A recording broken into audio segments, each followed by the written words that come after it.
Oesophagus के पास जाएगा। Oesophagus क्या है? Food pipe. इसोफेगस क्या है? Food pipe. अब देखो ये माउथ मान लो, अब यहाँ पे जो आगे वाला रीजन है जिसको हम इसोफेगस बोल रहे हैं, ये फूड पाइप। फूड पाइप से जो खाना जाएगा वो कैसे जाएगा पता है? पेरिस्टाल्टिक मूवमेंट करके एक्सपेंशन एंड रिलैक्सेशन होगा यहाँ पे। दैट मींस कि अगर हमारे पास ये खाना है, दैट मींस कि जब तक हमारे पास ये खाना यहाँ पे आया तो ये क्या होगा, ध्यान से देखना। ये हमारे पास अगर यहाँ पे नहीं है तो ये ऐसे कॉन्ट्रैक्टेड। अब देखो यहाँ पे जैसे आएगा तो ये वाला पार्ट कॉन्ट्रैक्ट हो जाएगा और ये वाला एक्सपेंड हो जाएगा, तो खाना को पास करना है। तो एक्सपेंशन और रिलैक्सेशन जो हो रहा है इसे बोलते हैं पेरिस्टाल्टिक मूवमेंट, जो देखने को मिलेगा। Carries food from mouth to stomach by peristaltic movement, इसको वेव लाइक मूवमेंट बोल रहे हैं। वेव लाइक मतलब wave like. So hello everyone, तो आज का सेशन हमारा होने वाला है ह्यूमन डाइजेस्टिव सिस्टम के ऊपर होगा। बहुत इंपॉर्टेंट टॉपिक है। क्यों इंपॉर्टेंट टॉपिक है? क्योंकि सीबीएसई के जो सबसे ज्यादा वेटेज वाले टॉपिक जो होते हैं न्यूट्रिशन पोर्शन से, वो हमारा ह्यूमन डाइजेस्टिव सिस्टम है, इसलिए तुम्हारे लिए बहुत इंपॉर्टेंट टॉपिक है। फ्यूचर में अगर कॉम्पिटेटिव एग्जाम का भी तैयारी करोगे तो अगर 9-10th लेवल का अगर बायो पूछा जाएगा तो ये टॉपिक से एक क्वेश्चन हमेशा रहता है। तो आज हम लोग देखेंगे कि अगर कोई भी खाना हम लोग खाते हैं तो वो कैसे डाइजेस्ट होता है, कंप्लीट प्रोसेस डिटेल में फ्रॉम जीरो से हम लोग देखेंगे। तो एकदम रेडी हो जाओ इसके लिए, ठीक है? तो स्टार्ट करते हैं। सबसे पहले हम लोग समझते हैं कि ये हमारा ह्यूमन डाइजेस्टिव सिस्टम है। ये क्या है हमारे पास? ह्यूमन डाइजेस्टिव सिस्टम, ठीक है? देखो ध्यान से, तो ये टॉपिक तुम्हारे लिए बहुत इंपॉर्टेंट होने वाला है। एटलीस्ट ये अगर कोई जूनियर क्लास में भी है तो वो भी इसे देख सकता है। आई थिंक कि 7th क्लास में भी होता है ये topic, nutrition in animal, nutrition in plant, ठीक है? तो हम लोग देखो सबसे पहले डाइजेस्टिव सिस्टम का बात करते हैं। तो डाइजेस्टिव सिस्टम में है क्या? ये इतना पार्ट है, ठीक है? हमारे पास डाइजेस्टिव सिस्टम में हमारे पास मेनली क्या है? दो पार्ट है। दो पार्ट क्या है? एलिमेंट्री कैनाल और associated gland. Associated gland, associated word क्यों यूज कर रहे हैं? सबसे पहले समझो एलिमेंट्री कैनाल क्या है। जैसे कि हमारे पास क्या है? एक पाइप है। क्या है? एक पाइप है, और ये pipe like structure like 9 metre के आसपास है। 9 metre, why we are saying that कि कहीं ना कहीं तुम देख सकते हो इसके अंदर इंटेस्टाइन भी है, इसके अंदर small intestine, large intestine, stomach, oesophagus, सारा चीज है। तो सबसे पहले समझना कि हमारा ये जो एलिमेंट्री कैनाल यहाँ से माउथ से लेके यहाँ तक लास्ट तक है, ठीक है? एनस तक। तो सबसे पहले हम समझ रहे हैं कि ये हमारा एलिमेंट्री कैनाल का पार्ट है, एक पाइप लाइक स्ट्रक्चर है, और ऐसा पाइप है जो कोई कोई एरिया में वाइडर है, कोई कोई एरिया में नैरो है, कोई कोई एरिया में बहुत नैरो है, ठीक है? दैट मीन्स कि तुमको जो डायमीटर दिखेगा स्मॉल इंटेस्टाइन का, लार्ज इंटेस्टाइन का, वो अंतर दिखेगा, ठीक है? तुमको जो वाइडर दैट मीन्स कि जो डायमीटर तुम्हारे माउथ के पास दिखेगा और तुम्हारे इसोफेगस के पास दिखेगा वो अलग दिखेगा। स्टमक भी उसी पाइप का सिस्टम, मान लो स्टमक का क्या है, थोड़ा वाइडर लगेगा तुमको। तो ये सारा चीज जो तुम देख रहे हो एक पाइप लाइक स्ट्रक्चर है, जहां पे हम लोग क्या कर रहे हैं, मान लो कि फूड को डाल रहे हैं, और फूड को डालने के बाद जब फूड हमारा क्या है, बाहर आ जा रहा है, अनडाइजेस्टेड फूड, दैट मीन्स कि जो बॉडी में जरूरत नहीं है वो अनडाइजेस्टेड फूड बाहर आ जा रहा है। तो वो प्रोसेस हम लोग देखने वाले हैं कि कैसे ये सारा प्रोसेस हो रहा है। सबसे पहले हम समझते हैं कि हमारे पास ह्यूमन डाइजेस्टिव सिस्टम में क्या क्या हमको जानना है, ठीक है? तो थ्योरेटिकली जो तुमको जानना है कि एक लॉन्ग ट्यूब है, एक लॉन्ग ट्यूब लाइक स्ट्रक्चर है जो माउथ से लेके एनस तक है ह्यूमंस में। एक पाथवे है जहां से डाइजेशन होता है और डाइजेशन के साथ एब्जॉर्प्शन भी होता है, ठीक है? किसका होता है? खाना का। इसको हम ह्यूमन एलिमेंट्री कैनाल बोल रहे हैं। ह्यूमन एलिमेंट्री कैनाल, हमारे पास एलिमेंट्री कैनाल एक तो चीज, ठीक है? इसके साथ हमारे पास एसोसिएटेड ग्लैंड है। एसोसिएटेड ग्लैंड का मतलब कि देखो ध्यान से, जैसे हमारे पास लीवर है, क्या हमारे पास? लीवर है। हमारे पास कहाँ गया पेनक्रियाज? यहाँ पे, हाँ पेनक्रियाज है, ठीक है? लीवर है, पेनक्रियाज है। उसके बाद ये सारा जो ग्लैंड्स है हमारे पास, सबसे बड़ा प्रॉब्लम क्या हो रहा है ना कि लाइन कट जा रहा है बार बार, और तुम सोचो कि मैं 6 बजे रिकॉर्ड करने के लिए आया हूँ, अभी 8:20 हो रहा है। मात्र 4 मिनट का रिकॉर्डिंग, बीच बीच में इतना लाइन का कट रहा है, पर कोई बात नहीं, ठीक है? एनर्जी कमना नहीं चाहिए, एकदम स्क्रैच से सीखना है, ठीक है? तो हम लोग समझ रहे थे एसोसिएटेड ग्लैंड। सबसे पहला मेरा बात समझना, मैं बोला कि माउथ से लेके एनस तक ये एक ट्यूब है, एलिमेंट्री कैनाल जिसको बोल रहे हैं। इसके साथ हमारे पास ग्लैंड का यूज है। एसोसिएटेड टर्म क्यों यूज कर रहे हैं, ध्यान से सुनना। अगर मेरा खाना माउथ से स्टमक में गया, स्टमक के अंदर कुछ ग्लैंड्स है, गैस्ट्रिक ग्लैंड जो बोल रहे हैं, और फिर उसके बाद इंटेस्टाइन में आया, स्मॉल इंटेस्टाइन में, तो स्मॉल इंटेस्टाइन में जैसा कि तुमको पता होना चाहिए कि लीवर और पैनक्रियाज का सिक्रेशंस आता है। तो लीवर और पैनक्रियाज के पास खाना नहीं जा रहा है, वो ग्लैंड्स भेज रहा है। That's why we are saying कि एसोसिएटेड ग्लैंड। अब उसका ध्यान से समझना, ठीक है? सबसे पहला पॉइंट हमारे पास है कि खाना हमारा जो है माउथ, सबसे पहले और डाइजेस्टिव सिस्टम में हमारे क्या क्या क्या पार्ट है। सबसे पहला माउथ, ठीक है? माउथ के बाद इसोफेगस, जो जिसको फूड पाइप बोल रहे हैं, stomach, small intestine, large intestine, ये तुम लोग जूनियर में भी पढ़े होगे। ग्लैंड्स में क्या क्या पढ़ना है? सैलिवरी ग्लैंड, लीवर और पैनक्रियाज। उसका आगे देखते हैं। सबसे पहले अगर हम तुमसे सबसे पहला क्वेश्चन पूछे, जो अभी मैंने बोला कि 9 मीटर क्या होता है, एक एलिमेंट्री कैनाल का लेंथ होता है। क्या सर 9 मीटर कैसे होता है? तुम देखो माउथ है, उसका तुम्हारा इसोफेगस का लेंथ, उसका तुम्हारा स्टमक, वो भी तुम्हारा एलिमेंट्री कैनाल के अंदर आ गया। फिर इंटेस्टाइन जो है, स्मॉल और लार्ज इंटेस्टाइन, सबको मिला के 9 मीटर के बराबर है।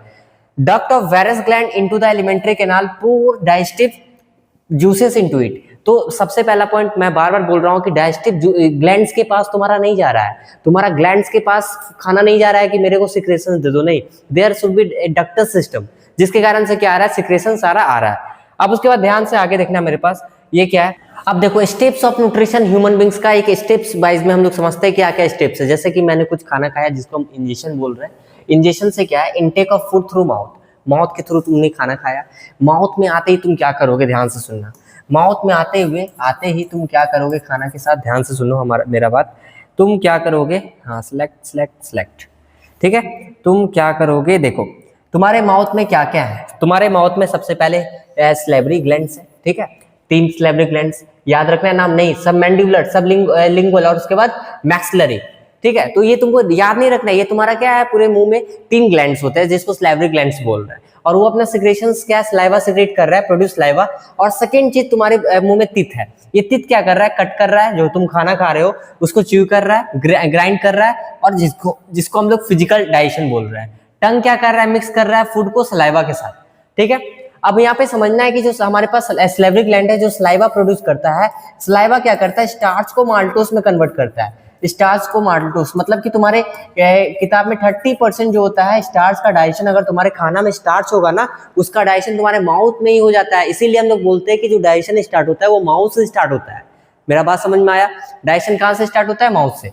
सबसे पहला चीज functions of saliva, enzymes contain करता है स्लेवरी एमाइलेज, और ये तुम अगर थोड़ा सा डिटेल में आगे बायोमोलिक्यूल्स पढ़ोगे तो उसमें एमाइलोपैक्टिन, एमाइलोस, ये सबसे सलाइवा बनता है, इसीलिए वो क्या कर पाता है कि वो सलाइवा को क्या एंजाइम्स कंटेन कर रहा है, स्लेवरी एमाइलेज, ये क्या करेगा, स्टार्च को माल्टोस में तोड़ेगा, ठीक है। तो 30% जो स्टार्च का ब्रेकडाउन होता है वो कहाँ पे होता है, तुम्हारे माउथ में। That's why we say that कि our digestion start from mouth. मेरा बात सुनो ध्यान से, तुमको सारा बात समझ में आ रहा होगा। Digestion is incomplete in the mouth, digestion क्या कंप्लीट प्रोसेस हो गया, नहीं, डाइजेशन कंटिन्यू फर्दर, स्टमक के पास जाएगा, फिर इंटेस्टाइन के पास जाएगा, फिर आगे आते हैं। देखो हम लोग खाना खाएं, खाना च्यू हो गया, दैट मीन्स कि एकदम छोटा छोटा ग्राइंड हो गया, ठीक है। अब आगे देखते हैं क्या होगा, आगे ये खाना इसोफेगस के पास जाएगा। इसोफेगस क्या है, फूड पाइप, इसोफेगस क्या है, फूड पाइप। अब देखो ये माउथ, मान लो अब यहाँ पे जो आगे वाला रीजन है जिसको हम इसोफेगस बोल रहे हैं, ये फूड पाइप है। फूड पाइप से जो खाना जाएगा वो कैसे जाएगा पता है, पेरिस्टाल्टिक मूवमेंट करके, एक्सपेंशन एंड रिलैक्सेशन होगा यहाँ पे। दैट मीन्स कि अगर हमारे पास ये खाना है, दैट मीन्स कि जब तक हमारे पास ये खाना यहाँ पे आया तो ये क्या होगा, ध्यान से देखना, ये हमारे पास अगर यहाँ पे नहीं है तो ये ऐसे कॉन्ट्रैक्टेड है। अब देखो यहाँ पे जैसे आएगा तो ये वाला पार्ट कॉन्ट्रैक्ट हो जाएगा और ये वाला एक्सपेंड हो जाएगा, क्योंकि खाना को पास करना है। तो एक्सपेंशन और रिलैक्सेशन जो हो रहा है इसी को बोलते हैं पेरिस्टाल्टिक मूवमेंट, जो देखने को मिलेगा। Carries food from mouth to stomach by peristaltic movement, जिसको वेव लाइक मूवमेंट बोल रहे हैं। वेव लाइक मतलब वेव लाइक मूवमेंट कैसा, यहाँ पे खाना है तो वेव लाइक मूवमेंट, अब फिर यहाँ पे फिर नैरो होगा, फिर यहाँ पे अगर खाना आएगा तो फिर हमारा पास यहाँ पे ऐसे नैरो होगा, और यहाँ पे हमारे पास नैरो हो जाएगा, और यहाँ पे वाइड हो जाएगा। इस तरीका से वेव लाइक मूवमेंट करके खाना को पुश करेगा, नीचे पुश करेगा ताकि वो स्टमक के पास जाए। और एक बात और याद रखना कि ऐसा नहीं पेरिस्टाल्टिक मूवमेंट सिर्फ इसोफेगस में हो रहा, नहीं, जहां जहां खाना का जो पासेस होगा वहां पे जो मूवमेंट होगा खाना को पुश करने के लिए, वो पेरिस्टाल्टिक मूवमेंट है। तो पेरिस्टाल्टिक मूवमेंट है क्या, एक मूवमेंट है, एक वेव लाइक मूवमेंट है, जिसके कारण से फूड क्या है, फोर्सफुली नीचे पास हो रहा है, ठीक है। अब आगे देखते हैं। अब उसके बाद हमारे पास क्या बोला है कि मसल्स कॉन्ट्रैक्शन, अभी आगे देखते हैं, ठीक है। नेक्स्ट तुमको याद रखना जनरल इन्फॉर्मेशन, अच्छा ये पारामीशियम का आ गया यहाँ पे गलती से।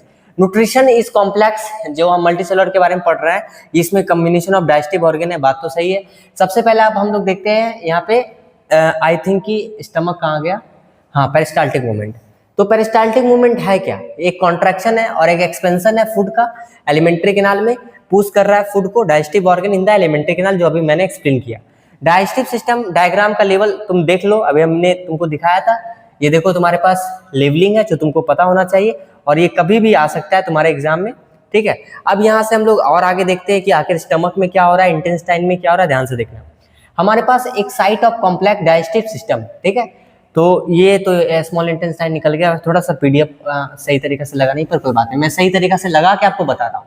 तो स्टमक में आ गए। सबसे पहले स्टमक में क्या याद रखना, ध्यान से देखो, हमारे पास सर ये इसोफेगस है, ये क्या है, फूड पाइप है, ठीक है, ये क्या है, फूड पाइप है, बात तो सही है, फूड पाइप है, क्या है, फूड पाइप, ठीक है, फूड पाइप।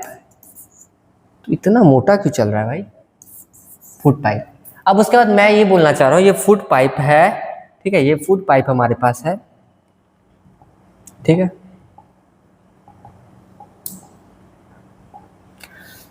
ये क्या है, फूड पाइप है, ये क्या है, फूड पाइप है। उसके बाद हमारे पास क्या आएगा, स्टमक आएगा। क्या आएगा हमारे पास, स्टमक आएगा। ठीक है, स्टमक आ गया सर। ये स्टमक कैसा है, जी शेप्ड है। कैसा है, जी शेप्ड है। सबसे पहला पॉइंट कैसा है, जे शेप्ड है। ठीक है, जे शेप्ड है हमारे पास। ठीक है, हमारे पास कैसा है, जे शेप्ड है। अब उसके बाद पॉइंट यहाँ पे समझना क्या है, अब सही चलेगा ये। ठीक है, अब पॉइंट क्या है हमारे पास कि ये हमारे पास क्या है कि left side of abdomen. Sir abdomen क्या होता है, ये वाला एरिया, नीचे वाला जो एरिया है डायफ्राम के नीचे वाला एरिया, वो हमारा क्या है, ये वाला एरिया एब्डोमेन वाला एरिया होता है, मतलब डाउन वाला एरिया। जैसे कि अगर हम फिगर में देखते हैं तो ध्यान से देखो, अब यहाँ पे हमारे पास फिगर था, देखो ये वाला एरिया जो हमारे पास है, ये वाला जो हमारे पास एरिया है, ये एब्डोमेन वाला एरिया है। ठीक है, अब उसके बाद अगर हम तुमसे पूछे कहाँ गया, यहाँ पे फंक्शंस, तो फूड क्या हुआ, churn in the stomach about 3 hours, 3 घंटा फूड ब्रोकन होगा स्मॉल पीसेस में और सेमी सॉलिड बनेगा, जिसको हम काइम बोल रहे हैं। सर माउथ में भी तो कुछ एंजाइम्स के साथ मिलके बन रहा है ना, बोलस, है ना। अब उसके बाद यहाँ पे देखो, जो फूड हमारे क्या सेमी सॉलिड बन रहा है, जिसको हम काइम बोल रहे हैं, और स्टमक के अंदर ग्लैंड्स होते हैं। ग्लैंड्स मतलब सर 3 ग्लैंड्स होते हैं। क्या क्या होते हैं, डेट मीन्स के 3 ग्लैंड, 3 सिक्रेशंस होते हैं। वी कैन से डेट कि गैस्ट्रिक ग्लैंड जिसको बोल रहे हैं, जिसके माध्यम से सिक्रेशंस हो रहा है, एचसीएल, म्यूकस और उसके बाद पेप्सिन। सर ये पेप्सिन क्या होता है, एचसीएल जो निकलता है वो एसिडिक मीडियम क्रिएट करता है, पहला पॉइंट याद रखना, बैक्टीरिया को मारेगा। तीसरा पॉइंट कि पेप्सिन को काम करने के लायक बनाएगा। ठीक है, दैट मीन्स कि पेप्सिन जो तुम सुन रहे हो ना, पेप्सिनोजेन है, और पेप्सिनोजेन पेप्सिन में कन्वर्ट हो रहा है। ओजेन जहां पे रहता है वो इनएक्टिव फॉर्म में है, उसको एक्टिव किया जा रहा है, इसलिए बोल रहा है कि वो पेप्सिन के फंक्शंस को फैसिलिटेट कर रहा है। एचसीएल हमारे पास हाइड्रोक्लोरिक एसिड है, पेप्सिन है, म्यूकस है। ठीक है, अब आगे देखते हैं ये सब का काम क्या है। एचसीएल क्या कर रहा है, एसिडिक मीडियम क्रिएट कर रहा है, लो पीएच क्रिएट कर रहा है, क्योंकि लो पीएच में ही पेप्सिन काम करता है, ताकि प्रोटीन्स को डाइजेस्ट करेगा स्मॉलर मॉलिक्यूल्स में, और ये हमारा स्टमक में होगा, बैक्टीरिया को भी किल करेगा जो तुम्हारे खाना में है। म्यूकस, ठीक है, म्यूकस क्या है, protect the stomach wall from the own HCL, it not secreted. तो एचसीएल क्या करेगा, इरोड करेगा और अल्सर भी हो सकता है। दैट मीन्स कि ये मान लो कि हमारे पास क्या स्टमक है, स्टमक के लाइनिंग जो है हमारे पास, ठीक है, यहाँ पे स्टमक, ये स्टमक है तो यहाँ पे कुछ लाइनिंग होंगे, और स्टमक में बहुत सारे लेयर्स होते हैं। दैट मीन्स कि म्यूकोसा, मस्कुलर एक्सटर्ना, और ये सारे लेयर्स जो होते हैं, जब डाइसेक्शन इसका करोगे तो तुम्हारे पास बहुत सारे लेयर मिलेंगे, तो तुमको वहाँ नहीं जाना है। बस मैं बोल रहा हूँ कि ये लाइनिंग है, यहाँ पे ये हमारा क्या है, आगे हमारे पास क्या है, एचसीएल का सिक्रेशंस है। ठीक है, इसके बीच में म्यूकस का लाइनिंग है, ताकि क्या हो सके, हमारा सारा लाइनिंग क्या है, बच सके। दैट मीन्स कि ये इरोड ना हो सके, अल्सर ना हो सके। तो अब तुम बोलोगे कि सर हम अगर सर पे खड़ा हो जाते हैं तो मेरा मुंह से एचसीएल बाहर क्यों नहीं आ जाता है, तो इसलिए नहीं आता है क्योंकि वहाँ पे स्पिनिक्टर लगे होते हैं, हमारे बॉडी में स्पिनिक्टर लगे होते हैं, ताकि वो एंट्री और एग्जिट को फिक्स करके रखते हैं। पहला पॉइंट। अब उसका ध्यान से सुनना कि हमारे पास पॉइंट है पैरोलिक स्पिनिक्टर, ये रेगुलेट करता है। जैसे एक तुम्हारे पास स्पिनिक्टर याद रखना, स्टमक और इंटेस्टाइन के बीच में चीजों को रेगुलेट करता है। मैंने 3 चीज बताया, एचसीएल, म्यूकस, आई थिंक कि पेप्सिन के बारे में मैंने नहीं बताया क्या, पेप्सिन यहाँ पे नहीं है तो मैं लिख देता हूँ। ठीक है, तो पेप्सिन क्या कर रहा है, ध्यान से देखना, पेप्सिन क्या कर रहा है, ध्यान से देखना। पेप्सिन के बारे में यहाँ लिख देता हूँ, ये प्रोटीन को ब्रेक डाउन करेगा। क्या करेगा, प्रोटीन को ब्रेक डाउन करेगा in acidic medium, in acidic medium. ठीक है, एसिडिक मीडियम, ये पॉइंट तुमको पता होना चाहिए। अब उसके बाद नेक्स्ट पॉइंट क्या, ध्यान से देखना, नेक्स्ट पॉइंट पैरोलिक स्पिनिक्टर वाला समझ में आ गया। ठीक है, उसका बाद एक पैनक्रियास, पैनक्रियास क्या लार्जेस्ट ग्लैंड है। सर इसका पोजीशन देखो, parallel to and beneath the stomach, एक बार देखो पोजीशन देखो इसका, पैनक्रियास का यहाँ पे होता है। ठीक है, एग्जैक्ट हम बोल सकते हैं कि यहाँ पे डायग्राम नहीं दिया हुआ है, पीछे वाला एरिया में। डेट मीन्स कि अगर हम इसको बना के देखते हैं, इसमें 3D टाइप से डायग्राम दिया हुआ नहीं है, तो अगर हम इसको बनाते हैं तो डायग्राम कैसा दिखना चाहिए, ध्यान से देखना। हमारे पास ये स्टमक है, ठीक है, हमारे पास क्या है, ये स्टमक है। ठीक है, यहाँ पे हमारे पास पैनक्रियाज होगा, कैसा होगा, कुछ इस तरह का पैनक्रियाज होता है। ठीक है, ये क्या है, पैरेलल है इसका, और क्या बीनीथ मतलब नीचे है। ठीक है, तो इसका देखो हमारे पास क्या लिखा हुआ है, large lie parallel and beneath to the stomach, नीचे स्टमक का। उसके बाद देखो पैनक्रेटिक जूस क्या क्या निकलता है, एमाइलेज निकलता है, ट्रिप्सिन निकलता है, लाइपेज निकलता है। सर एमाइलेज क्या करेगा, और ये सारा काम क्या हो रहा है ना, आप देखो मैंने बोला अभी एक स्पिनिक्टर के बारे में बताया, तो अब इतना काम खाना का हो गया तो वो सॉल्युबल में तो कन्वर्ट हो गया। पैरोलिक स्पिनिक्टर जो इंटेस्टाइन और स्टमक के बीच में है, और वो क्या करेगा, ये मान लो कि हमारा इंटेस्टाइन है, ये स्टमक है, ये स्पिनिक्टर है। अब ये स्पिनिक्टर बोलेगा कि चलो ठीक है, यहाँ का काम हो गया, अब खाना हमारा इंटेस्टाइन में जाएगा, स्मॉल इंटेस्टाइन में जाएगा। सर स्मॉल को स्मॉल इंटेस्टाइन क्यों बोल रहे हैं? क्योंकि वो कैसा है, नैरो है एज कंपेयर टू, लंबा है पर कैसा है, नैरो है। लार्ज इंटेस्टाइन कैसा है, वाइडर है, इसलिए हम उसको लार्ज इंटेस्टाइन बोल रहे हैं। तो ये क्या करेगा, स्फिंक्टर अब सारे सॉल्युबल फूड को पास करेगा कहाँ पे, स्मॉल इंटेस्टाइन में। स्मॉल इंटेस्टाइन में जो हमारा प्रोसेस होगा क्या होगा, ध्यान से देखना, पैनक्रेटिक जूस और हमारे लीवर के जो जितने भी सिक्रेशंस होते हैं वो हमारे क्या आएंगे, सारे इंटेस्टाइन में आएंगे। उसके बाद गल ब्लैडर भी क्या है, बाइल को स्टोर करता है। गल ब्लैडर बनाता नहीं है, बनाता कौन है, लीवर बाइल कुछ बनाता है, बाइल जूस, ठीक है। गल ब्लैडर क्या करता है, उसको स्टोर करके रखता है, ये बात याद रखना।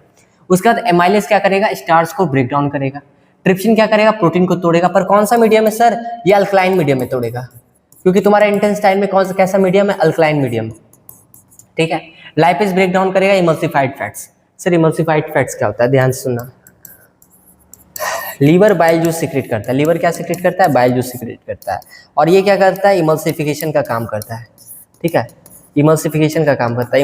इमल्सिफिकेशन मतलब कि लार्ज फैट ग्लोब्यूल्स, ठीक है, लार्ज फैट ग्लोब्यूल्स हमारा क्या है, स्मॉल में कन्वर्ट होगा। किस में कन्वर्ट होगा, स्मॉल में, ठीक है। अगर हम इसको अच्छी तरीक़ा से लिखें तो ध्यान से सुनना मेरा बात, हम ये बोलना चाह रहे हैं कि हमारे पास लीवर जो है, हमारे लीवर जो है वो बाइल जूस सिक्रेट कर रहा है, क्या कर रहा है, बाइल जूस सिक्रेट कर रहा है। इसका रोल क्या होता है, इमल्सिफिकेशन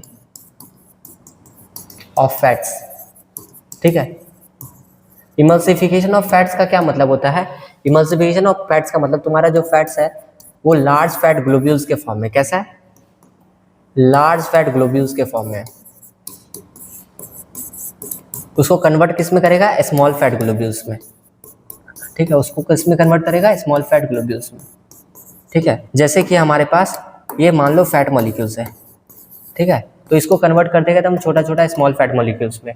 अब उसके बाद ध्यान से समझना मैम क्या बोलना चाह रहे हैं, कि बात तो सही है, इतना बात समझ में आ गया आप जो बोल रहे हो कि ये। अब उसके बाद देखो, लीवर जो है हमारा बाइल जूस सिक्रेट किया, बाइल जूस जो एक्सेस था वो गल ब्लैडर में जाके स्टोर हो गया, इमल्सिफिकेशन ऑफ फैट्स का काम किया। तो अब आते हैं एमाइलेज। एमाइलेज क्या कर रहा है, जो हमारा एमाइलेज कहाँ पे निकल रहा है, एक तो माउथ में भी हमारा सलेवरी एमाइलेज है जो स्टार्च को 30% तोड़ रहा है। सर 70% जो होता है ना हमारा, वो इंटेस्टाइन में ब्रेक डाउन होता है, समझ में आया। तो एमाइलेज ब्रेक डाउन कर रहा है स्टार्च को, बहुत आज अजीब बैड लक चल रहा है। एक तो लाइन लगातार कट रहा है, और दूसरी चीज़ क्या है कि गर्मी बहुत है, ठीक है, वो तो मानना पड़ेगा। ट्रिप्सिन क्या है, डाइजेस्ट कर रहा है प्रोटीन को, ठीक है, पर कोई बात नहीं, एक बार लेक्चर देख लेना, तुम्हारा टेस्ट कल और भी अच्छा चल जाएगा। लाइपेज क्या कर रहा है, इमल्सिफाइड फैट्स को ब्रेक डाउन कर रहा है, मतलब कि वो फैट्स जो इमल्सिफाइड हो चुका है उसको भी लाइपेज क्या करेगा, ब्रेक डाउन करेगा। और तुम्हारा नोट्स में एक स्टूडेंट का कॉपी था जिसमें लिप्यूस लिखा है, तो लाइपेज कर लेना, मैंने देखा था, मैं उसी का कॉपी से भेज दिया था। Wall of small intestine contain secret intestinal juice. अब ध्यान से सुनना, अब क्या है ना, इंटेस्टाइन बोलेगा कि अब क्या किए, जो स्टमक का खाना इंटेस्टाइन में आया है, अब हमारा खाना कहाँ पे आ गया, इंटेस्टाइन में। स्टमक क्या क्या काम किया, अपना HCl का काम करवाया, पैप्सिन का काम करवाया, प्रोटीन को तोड़ा, और फूड को क्या किया, एकदम स्मॉलर में बदला। इंटेस्टाइन उसको कंप्लीट डाइजेशन करेगा, वो अभी क्या है, डाइजेशन कंप्लीट नहीं हुआ, उसको और क्या करेगा, उससे जितने भी एब्जॉर्प्शन वाली चीज होंगे वो पहले करेंगे, कौन, स्मॉल इंटेस्टाइन। स्मॉल इंटेस्टाइन क्या करेगा, अपना सारा एंजाइम्स, दैट मीन्स कि लीवर का, पैनक्रियाज का, स्लैब, उसके बाद एमाइलेज जो निकल रहा है हमारा, और क्या है तुम्हारा जो बाइल जूस निकल रहा है, ये सारा काम हमारा कहाँ पे हो रहा है, इंटेस्टाइन में। तो इतना कॉम्प्लेक्स नहीं बनाना है, हम बोल रहे हैं पैनक्रियाज का पैनक्रेटिक जूस, लीवर का दैट मीन्स कि जिसको बाइल बोल रहा है, और पैनक्रियाज का पैनक्रेटिक जूस, ये सारा हमारा क्या काम कर रहा है, इंटेस्टाइन में। क्या कर रहा है, पैनक्रियाज का तीन है, एमाइलेज, ट्रिप्सिन, लाइपेज।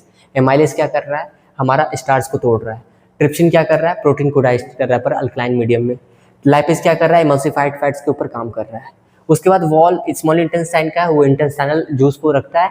अब बोलता है कि ये एक ऐसा जूस है, प्रोटियोलाइटिक होता है, वो तुमको नहीं याद रखना है, बस इंटेस्टाइनल जूस से समझ जाओ कि ये क्या करता है, इंटेस्टाइन के अंदर भी कुछ इस लेवल पे उसको बना देता है ताकि इंटेस्टाइन के विलाइन में जहाँ पे बहुत सारे ब्लड वेसल्स है वो इजिली एब्जॉर्ब हो जाए बॉडी में और सारे सेल्स के पास पहुंच जाए। तो इस लायक तो बन गया इंटेस्टाइन में। उसके बाद अब इंटेस्टाइनल जूस बोलेगा कि रुको, अभी तुम कॉम्प्लेक्स कार्बोहाइड्रेट हो, अभी हम तुमको बनाएंगे ग्लूकोज, तुम प्रोटीन हो, तुमको हम बना देंगे अमीनो एसिड, तुम अगर फैटी एसिड हो तुमको हम बना देंगे ग्लिसरॉल। कौन बोलेगा, इंटेस्टाइनल जूसेस बोलेगा। इतना होने के बाद क्या होगा, अब आराम से हमारे पास क्या होते हैं, विलय होते हैं। तो absorption of food, complex food of insoluble molecules are converted into small water soluble molecules by the action of enzymes। Small intestine main region है जहाँ पे एब्जॉर्प्शन हो रहा है डाइजेस्टेड फूड का, और इनर सरफेस जहाँ पे हमारे पास, अगर हम इंटेस्टाइन का देखते हैं यहाँ पे ध्यान से देखना, अगर हम लोग देखते हैं, अच्छा यहीं पे बना दो, ठीक है, अगर हम यहाँ पर हमारे पास क्या स्टमक है, ये इंटेस्टाइन है, तो इंटेस्टाइन को अगर तुम जूम करोगे ना तो तुम्हारे पास कुछ फिंगर लाइक प्रोजेक्शन दिखेंगे, और यही हमारे पास क्या है, विलाई है। और ये विलाई क्या करते हैं, बहुत सारे यहाँ ब्लड वेसल्स होते हैं जो न्यूट्रिशंस को, जो मैंने इंटेस्टाइनल जूस के माध्यम से चीजों को सिंपल और सॉल्युबल बनाया, उसको एब्जॉर्ब करेगा और सारे सेल्स के पास डिस्ट्रीब्यूट करेगा। Villi provide a large surface area absorption of digested food.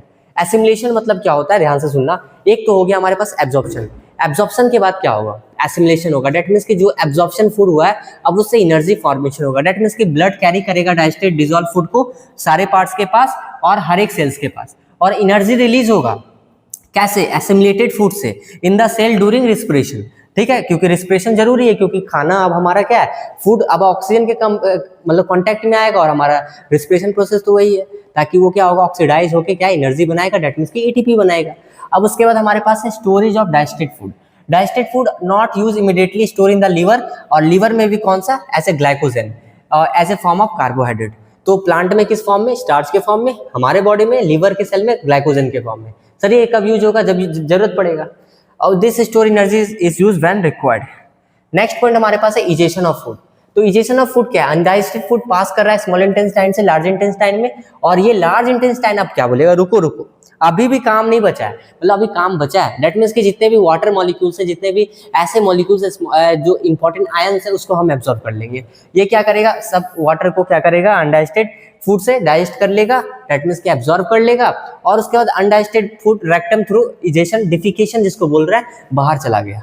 ठीक है, बाहर चला गया। Exit of faeces control by the anal sphincter. अब वहां पे भी क्या होते हैं कि एनल स्फिंक्टर होते हैं जो क्या कर रहा है, फीसेस, दैट मींस की फीकल मैटर। फीकल मैटर मतलब डाउट हो अगर है तो उसको टट्टी बोलते हैं। वो क्या होगा, हमारे एनल स्फिंक्टर से बाहर चला जाएगा, जो बोल रहा है अनडाइजेस्टेड फूड जो बॉडी के लिए काम का चीज नहीं है। Getting my point. आगे बढ़ते हैं। तो आई थिंक कि ये था तुम्हारा डाइजेशन, जिस तरीका से तुमने खाना खाया। फिर से मेरी तरफ देखो, एक समरी लेते हैं, ठीक है। ह्यूमन डाइजेस्टिव सिस्टम में क्या क्या पता होना चाहिए। तुमने खाना खाया, माउथ में तुम्हारे पास सलाइवा है, तुम्हारे पास टीथ है, ग्राइंड कर रहा है, सलाइवा स्टार्च को माल्टोस में तोड़ रहा है। उसके बाद तुम्हारा क्या हो रहा है कि स्टार्च माल्टोस में टूटा, उसके बाद टीथ ग्राइंड किया, टंग मिक्स किया सलाइवा को, इसोफेगस पेरिस्टाल्टिक मूवमेंट करके स्टमक में लाया। स्टमक में 3 चीज़ मिला, एचसीएल एसिडिक मीडियम क्रिएट किया, बैक्टीरिया को मारा। उसके बाद क्या किया, पेप्सिन को फैसिलिटेट किया फंक्शंस करने के लिए, पेप्सिन प्रोटीन को तोड़ा एसिडिक मीडियम में। तीसरा चीज़ क्या है कि हमारे पास म्यूकस अल्सर से बचा रहा है, डेट मीन्स की इनर लाइनिंग को प्रोटेक्ट करके रख रहा है एचसीएल से। उसके बाद खाना हमारा स्मॉल इंटेस्टाइन में गया, जहाँ पे पेनक्रेटिक जूस निकले, क्या क्या, लाइपिस, उसके बाद ट्रिप्सिन, उसके बाद हमारे पास क्या था, एमाइलेज। एमाइलेज स्टार्च को माल्टोस में तोड़ा, 70% तोड़ा, 30% माउथ में ही टूट गया था। उसके बाद हमारे पास क्या था, लाइपेज इमल्सिफाइड फैट्स के ऊपर काम कर रहा था, जो लीवर बाइल जूस सीक्रेट कर रहा था ना, तुम्हारे बॉडी का फैट को, लार्ज फैट ग्लोब्यूल्स को स्मॉल फैट ग्लोब्यूल्स में कन्वर्ट कर रहा था। वो फैट्स के ऊपर कौन काम कर रहा था हमारा, वो हमारा लाइपेज काम कर रहा था। ट्रिप्सिन क्या कर रहा था, अल्कलाइन मीडियम में प्रोटीन जो बचा हुआ था उसको भी तोड़ रहा था, ठीक है। उसके बाद इंटेस्टाइनल जूस बोला, रुको अभी हम और इसको ब्लड में सॉल्युबल के लायक बनाते हैं। तो उसने क्या क्या निकाला, मतलब डेट मीन्स की उसने कॉम्प्लेक्स कार्बोहाइड्रेट को ग्लूकोज में बदला, प्रोटीन्स को अमीनो एसिड में बदला, है कि नहीं। तो इतना काम करने के बाद लार्ज इंटेस्टाइन बोला मेरा भी कुछ काम बचा हुआ है, और लार्ज इंटेस्टाइन बोला कि मेरा कुछ काम बचा हुआ है। इसका मतलब उसने क्या किया, सारे वाटर मॉलिक्यूल्स को, जो इंपॉर्टेंट आयंस थे उसको एब्जॉर्ब कर लिया, और जो अनडाइजेस्टेड फूड रेक्टम के थ्रू बाहर आ गया। और वहाँ पे जो स्फिंक्टर मसल्स होते हैं उसको एनल स्फिंक्टर बोलते हैं, स्टमक और इंटेस्टाइन के बीच में पैरोलिक स्फिंक्टर बोलते हैं। और याद रखना कि सबसे इंपॉर्टेंट पॉइंट कि कार्निवोरस और अगर कार्निवोरस और अगर हम हर्बीवोरस का बात करते हैं, तो कार्निवोरस जो खाते हैं वो फ्लैश खाते हैं, हर्बीवोरस क्या खाते हैं, ग्रास ईटर्स है। तो वो जो ग्रास खाते हैं उसमें सेलुलोज का एंजाइम ज्यादा होता है, दैट मीन्स कि सेलुलोज कंटेंट ज्यादा होता है। सेलुलोज को डाइजेस्ट करने के लिए सेलुलेस एंजाइम चाहिए, एक तो हमारे बॉडी में सेलुलेस एंजाइम्स है नहीं। और खासकर एक बात याद रखना कि इस तरह के डाइजेशन, प्लांट ईटिंग को उसको डाइजेस्ट करना बहुत कॉम्प्लेक्स होता है, इसलिए उसके अंदर क्या होता है, जो हमारे पास इंटेस्टाइन होते हैं, स्मॉल इंटेस्टाइन, वो लॉन्गर होते हैं एज कम्पेयर टू कार्निवोरस। ये डायरेक्ट पीवाईक्यू में तुम्हारा आया हुआ है। फिर उसके बाद तुमको पता होना चाहिए कि स्मॉल इंटेस्टाइन जो होता है वो नैरो होता है और लार्ज इंटेस्टाइन वाइडर होता है। अमीबा के अंदर और पारामीशियम के अंदर तुमको क्लास में मैंने बहुत अच्छा से कराया है। अमीबा क्या होता है, सिंगल सेल, पारामीशियम भी सिंगल सेल। अमीबा के अंदर सीडोपोडिया होता है जो कहीं से भी फूड ले सकता है और कहीं से भी फूड को बाहर कर सकता है, पर डिफ्यूजन के थ्रू कर सकता है। और पारामीशियम में क्या होता है, सीलिया होता है जो स्विप लाइक स्ट्रक्चर करता है, एक्वेटिक हैबिटाट है, पानी में रहता है और वो फूड को गलेट के थ्रू लेता है। तुम ग्रूव भी लिख सकते हो, ठीक है। साइटोसोम जो मैंने लिखवाया नहीं, उसके माउथ के रीजन को साइटोसोम्स बोलते हैं, ठीक है, उसके थ्रू लेता है। तो ये तुम्हारा क्या हो गया, पारामीशियम। पारामीशियम एक फिक्स जगह है जहाँ से फूड ले रहा है। ये तुम्हारा न्यूट्रिशन का ओवरऑल पोर्शन है। अमीबा का डायग्राम अच्छा से बनाना अगर आएगा, ठीक है। तो कल का टेस्ट के लिए तुम्हारे लिए इंपॉर्टेंट है। अगर क्लास 7 का भी बच्चा देख रहा है तो देख लेना। और क्लास 7 में क्या है, डेंटल फॉर्मूला दिया हुआ है, इंसिजर, केनाइन, प्रीमोलर, मोलर, कितना दांत कौन होता है, तुम एक बार देख लेना। तो इतना ही है, 7 में भी और 10 में भी ये चैप्टर है। आई थिंक कि जहाँ पे भी ह्यूमन डाइजेस्टिव सिस्टम है उसके लिए ये इंपॉर्टेंट है। तो हम लोग मिलते हैं नेक्स्ट सेशन में और best of luck for tomorrow exam. थोड़ा सा लेट हो गया, आई थिंक कि 9 बजने वाला है, तो 9:30 तक अपलोड हो जाएगा। तुम इसको देख के जाना, 2x पे देखना, जैसे भी देखना, ठीक है। तो कल तुम्हारा एग्जाम बहुत अच्छा चले जाएगा अगर तुम इसको अच्छी तरीके से देखते हो, और सीबीएसई में भी अच्छा एग्जाम जाएगा। थैंक यू, ठीक है। फिर से लाइन कट गया, तो मिलते हैं हम लोग, नहीं रहोगे।